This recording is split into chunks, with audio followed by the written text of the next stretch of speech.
Hello, അപ്പോൾ welcome to traditional treats. ഇന്നത്തെ വീഡിയോയിലേക്ക് എല്ലാവർക്കും സ്വാഗതം. ഞാൻ നിങ്ങളുടെ അറിയാലോ കനക പിള്ളை.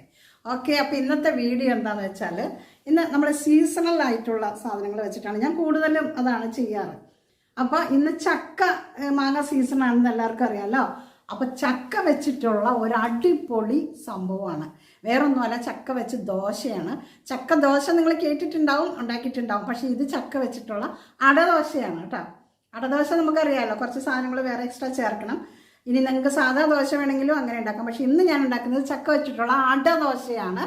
അതിൻ്റെ കൂടെ ചമ്മന്തി വേണമെന്നില്ല, എങ്കിലും സൂപ്പറായിട്ട് നല്ല പച്ചമുളകും ഒരു കഷ്ണം ഇഞ്ചിയൊക്കെ ഇട്ട് ചമ്മന്തിയും കൂടെ അരച്ച് കഴിഞ്ഞാൽ സൂപ്പറാണ്. 4 മണിക്ക് വേണമെങ്കിൽ 4 മണിക്ക്, രാവിലെ വേണമെങ്കിൽ രാവിലെ. തന്നെയുള്ള ചക്ക വെയിറ്റ് കുറയ്ക്കണവർക്കൊക്കെ ഏറ്റവും നല്ലതാണ്. ഫൈബർ ഒരുപാട് അടങ്ങിയിട്ടുള്ളതാണ് ഈ ചക്ക. അപ്പം എങ്ങനെയാണെന്ന് നോക്കാം അല്ലേ. അതിന് മുൻപ് എൻ്റെ സബ്സ്ക്രൈബർ 25K ആയിട്ടുണ്ട്. എനിക്ക് നിങ്ങളോട് നന്ദി പറഞ്ഞാൽ തീരില്ല. കാരണം എന്താണെന്ന് വെച്ചാൽ ഞാൻ സാധാരണ ഒരു വീട്ടമ്മ, സാധാരണ ഒരു ഫോണിൽ സ്വന്തം പ്രയത്നത്താൽ, അതായത് വേറെ ആരും അതിനകത്ത് സപ്പോർട്ട് ചെയ്യാനുണ്ടായിരുന്നില്ല. മോൻ ചിലപ്പോൾ ആദ്യമൊക്കെ എഡിറ്റ് ചെയ്തുകൊണ്ടിരുന്നു, പിന്നെ അത് കുറേ നാൾ കഴിഞ്ഞപ്പോൾ അവനും പോയി. അപ്പോൾ എന്നെ നിരുത്സാഹപ്പെടുത്താനുണ്ടായത് എല്ലാവരും. പക്ഷെ ഞാൻ എന്നിട്ടും അതിൽ തുടർന്ന് പോയി. പക്ഷേ ഇന്ന് എനിക്ക് 25K സബ്സ്ക്രൈബർ ആകാൻ വളരെ അളവറ്റ സന്തോഷമാണ്. നിങ്ങൾ സബ്സ്ക്രൈബ് ചെയ്തവർക്കും എൻ്റെ ചാനൽ സപ്പോർട്ട് ചെയ്തവർക്കും എല്ലാവർക്കും നന്ദിയുണ്ട്. അല്ലാത്തവർക്കും നന്ദിയില്ല എന്നുള്ളത് ചിലപ്പോൾ കാണാൻ വിട്ടുപോയിട്ടുള്ളതായിരിക്കും. എല്ലാവർക്കും ഇനിയും നിങ്ങൾ കൂടുതൽ ആളുകളിലേക്ക് എൻ്റെ വീഡിയോ ഷെയർ ചെയ്ത് സഹായിക്കണമെന്ന് മാത്രമേ എനിക്ക് പറയാനുള്ളൂ. അപ്പോൾ എൻ്റെ പേരിലും ഭഗവാന്റെ പേരിലും എല്ലാവരുടെ പേരിലും നിങ്ങൾക്ക് ഞാൻ നന്ദി രേഖപ്പെടുത്താണ് കേട്ടോ, ഇത്രയൊക്കെ ആക്കിയതിന്. ഓക്കെ, അപ്പോൾ ഇന്ന് നമ്മളുടെ വീഡിയോയിലേക്ക് പോകാം. പച്ചരിയാണ് ഞാൻ എടുത്തിട്ടുള്ളത് കേട്ടോ. അപ്പോൾ പച്ചരി കുതിർത്തി കഴുകി വാരി വെച്ചിട്ടുള്ളതാണ്. ഏകദേശം ഇത്രയും തന്നെ ക്വാണ്ടിറ്റി വേണം ചക്ക എടുക്കാൻ കേട്ടോ. അപ്പോൾ അരി മാറ്റി വയ്ക്കാം. ചക്ക എടുത്തിട്ടുള്ളത് നോക്കൂ, ഏകദേശം അത്ര തന്നെ. ഇത് പച്ച ചക്ക കേട്ടോ. ഞാനത് നന്നായിട്ട് ചെറുതായിട്ടൊക്കെ ഒരുവിധം ചെറുതായിട്ട് അരയാൻ വേണ്ടിയിട്ട് അരിഞ്ഞ് എടുത്ത് വെച്ചിട്ടുണ്ട്. പിന്നെ നമുക്ക് വേണ്ടത് കുറച്ച് കറിവേപ്പില വേണം. ഇതിപ്പോൾ ഞാൻ കുറച്ച് എടുത്തിട്ടുള്ളൂ, കുറച്ചിടാം നമുക്ക്. നന്നായിട്ട് നല്ല നാടൻ കറിവേപ്പില ഇടാം, ഒരു ടേസ്റ്റും സ്മെല്ലും ഒക്കെ കിട്ടും. പിന്നെ 3-4 ഉണക്കമുളക്. ഈ ഉണക്കമുളക് അരി കുതിരുമ്പോൾ തന്നെ അതിനകത്ത് ഇട്ട് വെച്ചിരുന്ന പെട്ടെന്ന് അതിൻ്റെ അരി ഒക്കെ അരയാൻ എളുപ്പമുണ്ട്. പിന്നെ നമുക്ക് ഒരു അരക്കപ്പോളം തേങ്ങ എടുത്തിട്ടുണ്ട്. തേങ്ങ ഓപ്ഷണലാണ്, ചേർക്കണമെങ്കിൽ ചേർത്താൽ മതി, അല്ലെങ്കിൽ വേണ്ട. പിന്നെ ഒരു കഷ്ണം കായം അല്ലെങ്കിൽ കായപ്പൊടി ചേർത്താലും മതി. ഇനി മുളക് ഇല്ലെങ്കിൽ നിങ്ങൾക്ക് മുളക് പൊടി വേണമെങ്കിൽ അങ്ങനെ ചേർക്കാം. പക്ഷേ മുളക് അരിക്കുമ്പോൾ ഒരു പ്രത്യേക ഒരു രുചി കിട്ടും എന്ന് മാത്രം. അപ്പോൾ ഇനി നമുക്കിത് അരയ്ക്കുന്നത് എങ്ങനെയാണെന്ന് നോക്കാം. അപ്പോൾ ആദ്യം നമുക്ക് ഈ അരിയും ചക്കയും ഈ മുളകും കായവും കൂടി ഇട്ടൊന്ന് അരച്ചെടുക്കാം. അപ്പോൾ നമ്മുടെ മിക്സിയുടെ ജാറിലേക്ക് നമ്മൾ അരി ഇടാം. ഇതിപ്പോൾ ഞാൻ 4 മണിയുടെ ഒരു പലഹാരമായിട്ടാണ് ഉണ്ടാക്കുന്നത്. അതാണ് ഞാൻ ഇങ്ങനെ ഉണ്ടാക്കിയത്. അല്ലെങ്കിൽ നിങ്ങൾക്ക് അരിയും ഇത് മാത്രം വെച്ചിട്ടും ദോശ ഇടാം, കുഴപ്പമൊന്നുമില്ല. അപ്പം ഇത്ര അരി എടുത്തിട്ടുണ്ട്. അതിൻ്റെ അനുസരിച്ച് ചക്കയും കൂടി ചേർത്തോളാം. വേണമെങ്കിൽ 2 പ്രാവശ്യമായിട്ട് വേണമെങ്കിൽ അരച്ചെടുക്കാം. അപ്പോൾ ഇത് ഒരുവിധം പകുതി അരച്ചെടുത്തിട്ട് വരാം കേട്ടോ. അപ്പോൾ ഇതിലേക്ക് ഇനി മുളകിടാം. അപ്പോൾ അരിഞ്ഞിട്ടില്ല, ഒന്ന് അരിഞ്ഞോളൂ. ഞാൻ ആ ചക്കയൊന്ന് ഒതുക്കാൻ വേണ്ടിയിട്ട് അരച്ചെടുത്തു എന്നുള്ളൂ. മുളകും അതുപോലെ തന്നെ കായം, ഒരു കഷ്ണം കായം ഇടാം, അല്ലെങ്കിൽ കായപ്പൊടി ചേർത്താൽ മതി കേട്ടോ. ഇനി ഇതും കൂടെ അരച്ച് കുറച്ച് കഴിഞ്ഞിട്ട് നമുക്ക് തേങ്ങ ചേർത്താൽ മതി. ഇത് അരച്ച് ഇതിലേക്ക് തേങ്ങയും കറിവേപ്പിലയും കൂടെ ഇട്ട് ഒന്ന് അടിച്ചെടുക്കാം. ഒരുവിധം നന്നായിട്ട് തന്നെ അരച്ചോളൂ കേട്ടോ. അപ്പോൾ നോക്കിയേ, ഇത് നന്നായിട്ട് അരഞ്ഞിട്ടുണ്ട്. ഉണ്ടാക്കും നമുക്ക് പാത്രത്തിലേക്ക് കഴിക്കാം. ഇതിനകത്ത് ഉപ്പും കൂടെ ചേർത്ത് ലേശം കൂടെ ലൂസായിട്ട് കലക്കിയെടുക്കാം കേട്ടോ. മിക്സിയുടെ ജാറ് കഴുകിയിട്ടുള്ള വെള്ളം കൊണ്ട് ഒഴിച്ച് ഇത്തിരി ഉപ്പും കൂടെ ഇടാം.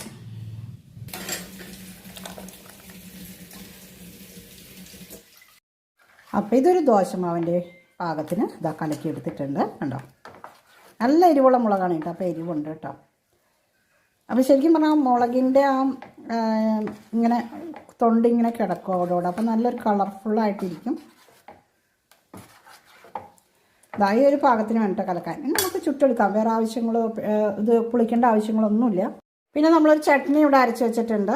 ഇത് പച്ചമുളക്, ഇഞ്ചി, കറിവേപ്പില, ഉള്ളി, തേങ്ങ, ഉപ്പ് ഇത്രയും ചേർത്താട്ടോ അരച്ചിട്ട്. അതൊക്കെ എല്ലാവർക്കും അറിയാമല്ലോ, പ്രത്യേകിച്ച് കാണിക്കേണ്ട ആവശ്യമൊന്നുമില്ല കേട്ടോ. അതുകൊണ്ടാണ് നമ്മളൊരു ചട്നിയും കൂടെ ഇവിടെ അരച്ച് വെച്ചിട്ടുണ്ട്. ചട്നി ഇല്ലാതെയും കഴിക്കാം, പക്ഷേ ഞാനിവിടെ പച്ചമുളകിൻ്റെ ചട്നി അരച്ചിട്ടുണ്ട്. അപ്പോൾ എൻ്റെ ദോശക്കല്ലിവിടെ റെഡി ആയിട്ടുണ്ട്. ചൂടാവട്ടെ, നന്നായിട്ട് ചൂടാവട്ടെ. വെളിച്ചെണ്ണ ഒഴിച്ചിട്ട് വേണമെങ്കിൽ ചൂടാം. ചിലവർക്ക് നെയ്യ് ഒഴിച്ചിട്ടാണ്. ഞാൻ നല്ല വെളിച്ചെണ്ണ ഒഴിച്ചിട്ടാണ് കേട്ടോ ചുടുന്നത്. നല്ല ആദ്യം ദോശക്കല്ല് ഉണ്ടാക്കാം.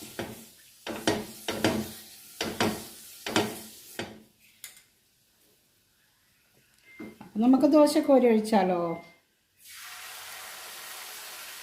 സാധാരണ ദോശ പോലെ എടുക്കാം. വേണമെങ്കിൽ കുറച്ച് കനവും കൂടെ കുറയ്ക്കാം.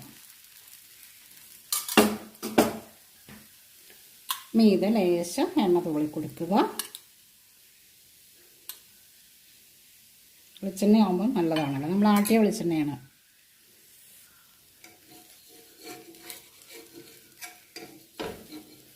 നമുക്ക് തിരിച്ചിടാം.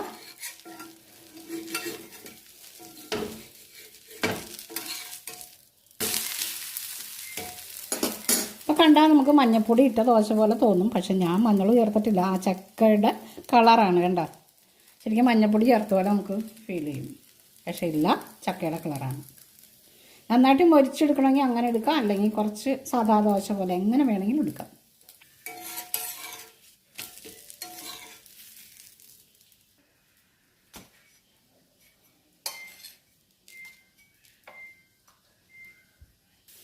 ഞാൻ വേറെ ഒരെണ്ണം കൂടെ ഒഴിച്ചു കേട്ടോ. ഒരെണ്ണം കൂടെ കാണിക്കാമെന്ന് വിചാരിച്ചിട്ട് കുറച്ച് വെളിച്ചെണ്ണ ഒഴിച്ചു. പരത്താനൊക്കെ വളരെ എളുപ്പമാണ്. പച്ച അരിയാണല്ലോ. ഇത് ഒരു മയമുണ്ട്. കാരണം ചക്കയുടെ ഒരു ഇത് വെന്ത് വരുമ്പോഴത്തേക്ക് ഒരു മയം കിട്ടും. തന്നെയല്ല, സാധാരണ നമ്മൾ പച്ചരി അരച്ച് അപ്പം തന്നെ ചുടുമ്പം ഭയങ്കരമായിട്ട് ഹാർഡായി പോകും. പക്ഷേ ഇതങ്ങനെയല്ല, കുറച്ച് വ്യത്യാസമുണ്ട്. അപ്പോൾ ഈ ഉഴുന്നൊക്കെ വില കൂടിയ സമയത്ത് നമുക്കിത് ചെയ്യാവുന്ന ഒരു കാര്യമാണ് കേട്ടോ ഇത്. അപ്പോൾ എല്ലാവരും ഒന്ന് ട്രൈ ചെയ്ത് നോക്കണം. ഈ കപ്പ ദോശ ഞാൻ ഇട്ടിട്ടുണ്ടെന്ന് എനിക്ക് തോന്നുന്നു. അല്ല, ചക്ക കൊണ്ട് ഞാൻ വട ഉണ്ടാക്കി ഇട്ടിട്ടുണ്ടായിരുന്നു. അതൊത്തിരി പേര് കണ്ടൊരു വീഡിയോ ആണ്. ഇതിപ്പം ചക്ക ദോശ നമുക്ക് ഉഴുന്ന് ഇല്ലാതെ തന്നെ ദോശ ഉണ്ടാക്കാവുന്നതാണ്. ഈ സീസണിൽ ഇതൊക്കെ നമ്മൾ ചെയ്യുക. ചക്ക നല്ലതാണ്, വെയിറ്റ് കുറയ്ക്കുന്നവർക്കും. അതുപോലെ തന്നെ ഒത്തിരി ഫൈബറും അടങ്ങിയിട്ടുള്ളതാണ് നമ്മുടെ ചക്ക എന്ന് പറയുന്നത്. അതിൻ്റെ ഗുണങ്ങൾ എത്രയാണെന്ന് നമുക്ക് ഇതുവരെ മുഴുവനും കണ്ടെത്തിയിട്ടില്ല എന്ന് വേണമെങ്കിൽ പറയാം.